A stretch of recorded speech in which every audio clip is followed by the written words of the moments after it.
Hello everybody, this is Hybrid, and today I'll be bringing my promised review of DC Universe Online.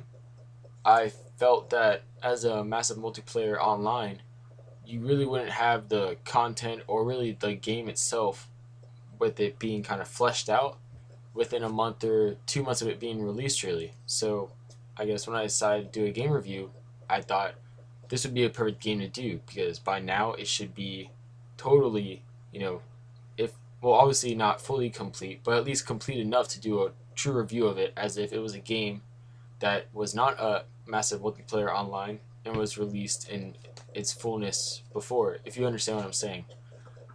In simpler terms, I guess, basically what I'm saying is I felt as a MMO, you couldn't review it until you gave it some time, like maybe a few months, to really get itself on the ground. Because if Diablo 3 has showed us anything, when a game like a MMO, at least, or MMO style, first comes out, there's going to be some bugs, issues that need to be resolved, which is just common when you're playing online because the developer can never truly understand what things are going to come when millions or thousands of people are playing their game at one time on different servers and things like that. So, yeah, by now I felt it should have been in a reviewable state, and I've been playing it since it came out.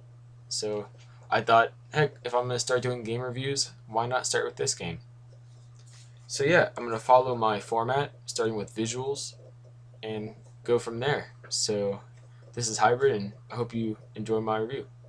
Okay, so for visuals, I really had to look at other MMOs on the market at the time of the release of this game, really, or at least roughly around the time of the release, because I know at least, I don't know about you guys, but a lot of younger kids and things like that, they were saying, oh, the game has crappy graphics and visuals, stuff like that. And to them, I was like, well, it's an MMO. It's not going to have super amazing graphics like Crisis does or any other game like that, I guess you could say. It's not going to look like Arkham City, but it's going to look pretty good. And I gave it a 4 out of 5 because, you know, it is pretty good graphics. I'm not going to lie. It's, well, at least for MMO. So I'm going to put some screenshots of other MMOs and DC Universe Online screenshots as well, just so you can really see kind of a comparison between the two. And yeah, like I'm looking at them now actually while I'm adding them to the video, I guess you could say. And I put Star Trek Online, and I put Star Wars: The Old Republic as well, just to really give you an idea that other MMOs look roughly the same as DC Universe Online does. So it's not that it has crappy graphics; it has good graphics, maybe not the best for an MMO that it could have, but still pretty decent. And I just want to let everybody else know in watching the review as well that I'm reviewing it for both PS3 and PC. I played both. I used 4 different characters, 2 on PC, 2 on PS3, one hero, one villain for each, and I used an Acrobat on PC, Acrobat with ice powers on the PC at least, and for my hero, and then I also used someone with flight and kind of energy blast, you could say. Really, at least that was the weapon I had. The main power was fire, and then I had something similar for my hero on the PS3. He was a someone with flame abilities that also had a hand blaster for a weapon and super speed, and then I had flight. Was it flight? Yes, flight and nature shape shifting abilities for my villain as well. And I got my villain to level 28, hero to level 30 for PS3, and then for PC I got my hero to 17 and my villain to 23. So I did play it quite a bit. I've been, like I said, I've been playing it since it came out, and then for 2 weeks straight for the review, I played it quite a bit as well. So I really would kind of be able to brush up on it and know what I'm talking about when I'm playing the game. Okay, so for audio, I thought it was also fairly good. You can't really complain about much though, but they have good voice acting. I have to give props to Sony, or at least Sony Entertainment, for trying to get the at least fan favorited voice actors for their respected roles. I guess the example being Mark Hamill as a Joker. That was nice to see because I heard rumors that he might stop playing Joker around the time Arkham City comes out. But I just saw a DLC actually today on the 4th of June where he's still voicing him. So, it's just great to see that, you know, they have a lot of, obviously, fan hearing, I guess, going into the sound. But also for sound, it also goes into attack sounds and things like that. And that's where it kind of loses the point. Because a lot of the attacks and, I guess, damage sounds, stuff like that, really sound the same when you're getting hit or you're kind of dealing them. Like every once in a while, like a fire attack, you'll hear a flame noise, but usually it's like the same pow pow pow noise, and it's just that gets kind of repetitive over time. So I'm not saying that I guess they should have given it every single thing a different sound, just like in War for Cybertron, every single transformer had a different transforming sound. But what I'm saying is they could have at least added some more variety to it, especially if, let's say, your attacks involve fiery hands or icy hands, stuff like that. You could maybe want to hear more of that icy sound or that fiery noise, and not just when you're shooting a fireball or sending ice spikes. So, yeah, that's really it. Audio 4 out of 5. Nice voice act. Nice voice acting. I enjoyed that a lot, and also, nice. It's just really nice to hear fan favorites redo their roles, but kind of lacking on the sound variety when it comes to combat and transportation as well. Flying and super speed sometimes sound a lot alike, so that kind of gets odd at times. But yeah, overall, still great sound.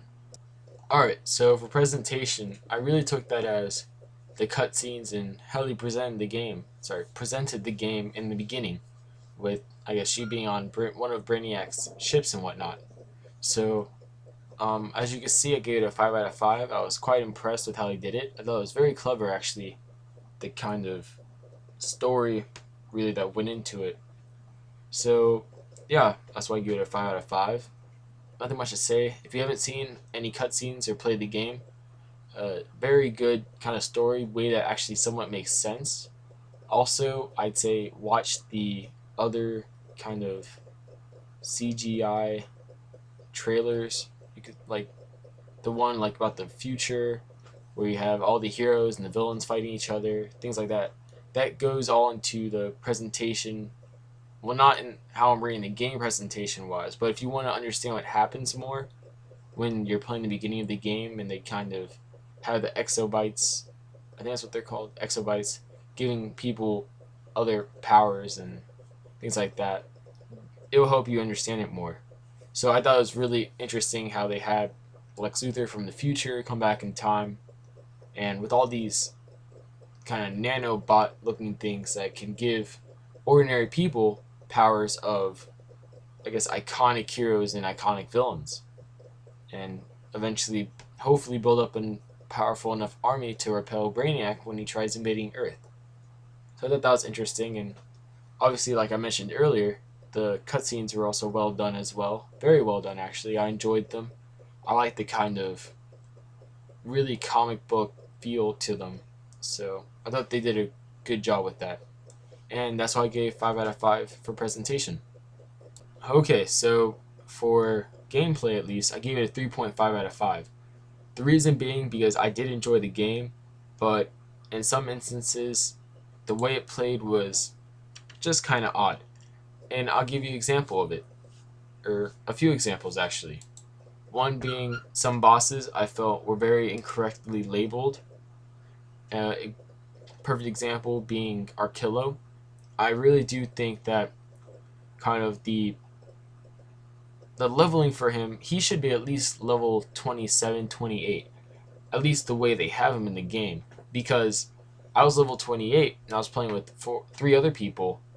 One being level 28 as well, another one being level 24, another one being level 26. And it took all four of us to beat him, and a few of us got down at least once as well. So it's just, you have him listed as level 21, but then it takes a group of people a few levels higher than that level to beat him, and that just really doesn't make sense. It shouldn't be like that. I think as a gamer, when you see level 21 listed, maybe you wait to be a level up above that or two levels and then fight him one on one, because he should be weaker than you. And for him to just totally destroy you, essentially, or at least not take much damage at all, kind of sucks. So I just thought that was kind of a, not a flaw, but a negative for gameplay. And also the way when you're kind of interacting with the environment, whereas I guess picking up things, sometimes they will, when you pick them up, they'll like disappear. And I've also I ran into a few glitches where I got stuck in the floor, or Martian Manhunter during the mirror mission, where you have to get Aquaman out of the spell that Cersei has on him. Martian Manhunter got stuck in the wall a few times. Then when I was super speeding across Metropolis, the area didn't render completely around me, so when I got to the area I wanted to be in, the villains were attacking me, but I couldn't attack them back because I couldn't see them, I couldn't interact with them, except for I was just taking damage, and I blocked, and I blocked, and I blocked, but there's only so much you can do when a posse of villains are surrounding you. So those are just a few gameplay pieces that kind of upset me. Now, for the plus side, I did like how they somewhat put an emphasis on combat. And the reason I say that is because usually the MMOs that I've played don't really do that. So it was kind of a nice fresh air, or sorry, a nice breath of fresh air for MMO to me, to really be able to, do combos, and it makes you sometimes forget that you're not playing an MMO or MMORPG, but you're kind of playing an action game. So to me, at least, that was kind of nice. Maybe to others it wasn't, but yeah, who knows. And then the last kind of thing that really brought it down for me and essentially made it 3.5 was the fact that it kind of goes to the bosses again being maybe mislabeled for levels. Like, I did beat this boss on the fourth time of trying, but it was the one involving Batwoman, who's being used for a ritual, and you have to fight the villain, and he has this life draining beam, and he just uses it constantly. There's no stopping him pretty much, and he also has these henchmen who come at you, and they do have health barrels, but I'm the type of player that thinks you shouldn't have to rely on health barrels to beat a boss. That's just not right. Like, where's the skill in that? You're basically just kind of cowarding to, or I guess not cowarding, but it's like a cheap way to win. So I thought that was kind of not that great for gameplay when, there's, the boss says this, you're higher, like 4 levels higher than the boss, and you totally get your ass handed to you easily. So yeah, that's where I'm coming from for gameplay, but I still did enjoy it. 3.5 is a good score technically still. So yeah, I guess I will go on to the next one, which is enjoyment. So for enjoyment, obviously you see 10 out of 10. I really enjoyed this game. I actually caught myself sometimes playing this game for hours at a time.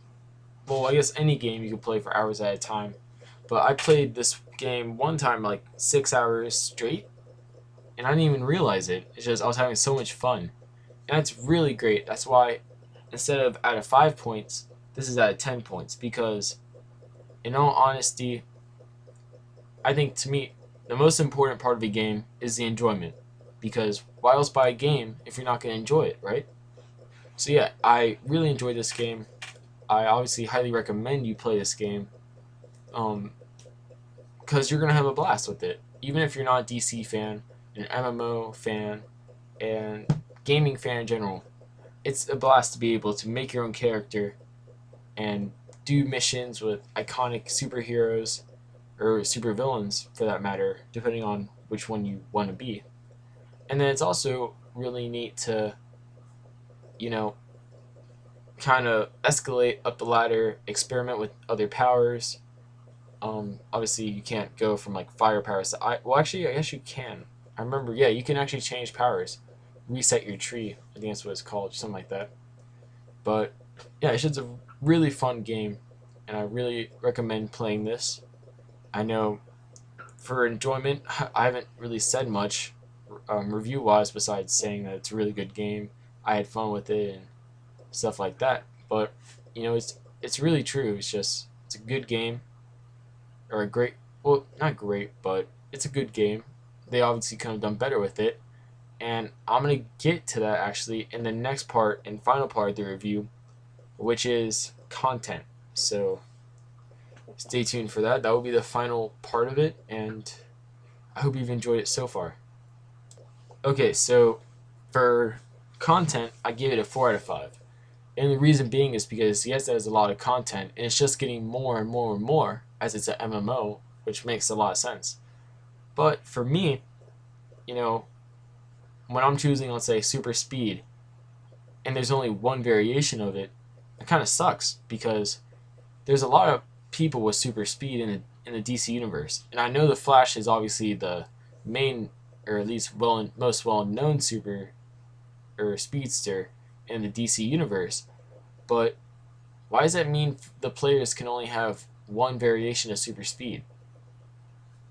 And what I mean by that is, I would have loved to see, honestly, it would have been really cool if you got super speed, but then with super speed, you could have like the kind of one with that Flash has with the lightning, things like that. Or maybe one with like just it's a blur. Or maybe one where it's like a blur, but it also has like a long trail. Like things like that, kind of content in the content, if you know what I'm saying. And same thing for super, or not super speed, but for flight. It would have been neat if, there's different ways to fly, I guess you could say. Like, obviously there is, but you don't always have to have your hand out like you're Superman. Because let's face it, if you're flying, not everybody's going to be like Superman.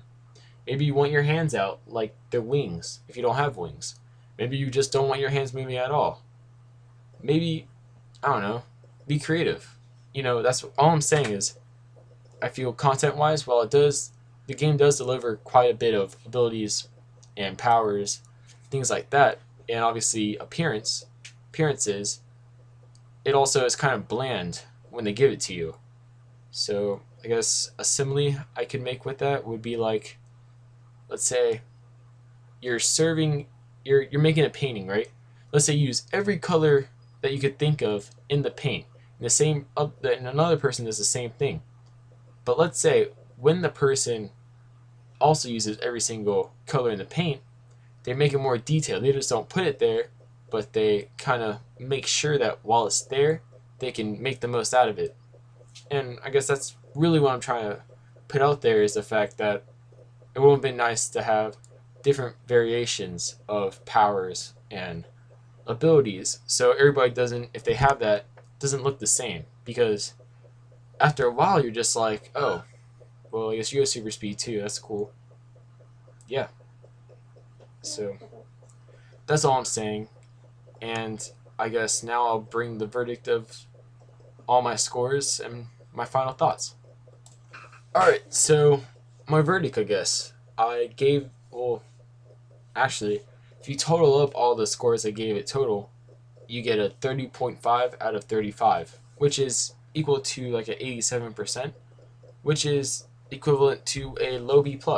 So I do recommend playing it. It's a very fun game, as I said a lot in the enjoyment part of the review. I look forward to playing the game later on, and I recommend playing it because they're just going to keep on adding more DLCs as time goes by. And hopefully those DLCs are hopefully they come with even more powers, because let's face it, more powers equals more fun, right? So yeah, I guess you could say B+ as my grade for it. I recommend playing it, and overall, nothing much really to say besides what I've already said about it. Just if you don't want to play it really, it's free. So download it on Steam, give it a chance, and if you don't like it, just don't play it anymore. So yeah, that was Hybrid, and please subscribe, comment, like the video, check out my other videos. I want to do a shout out to my Amazing Spider-Man trailer number 3 breakdown. Put a lot of effort in that one. I think it came out really great. So if you hopefully want to know quite a bit of information possibly regarding the movie, check that out. And yeah, this is Hybrid yet again, and thanks.